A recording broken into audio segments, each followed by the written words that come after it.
చేస్తున్నాను చెప్తున్నాను. తడి లేకుండా శుభ్రం 10 కాయలు తుడుచుకోవాలి. తర్వాత కాయలు కోరుకోవాలి. కోసిన తర్వాత ఒక పావు కేజీ ఉప్పు పడుతుంది. మన ఇంట్లో చేసుకున్న తర్వాత ఆవగొండ 100 గ్రాములు,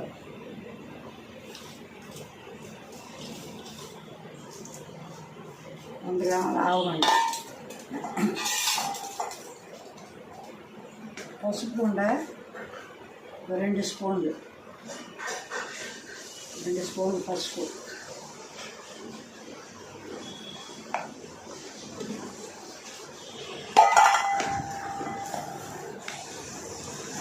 తర్వాత కొంచెం పెట్టాను తొక్కు పచ్చడి.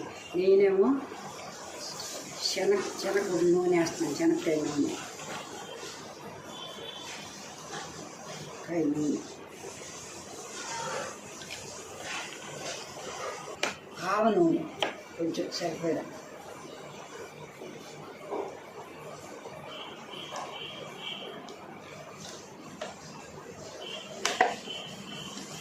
అవన్నీ వేసి కలుపుకోవాలి.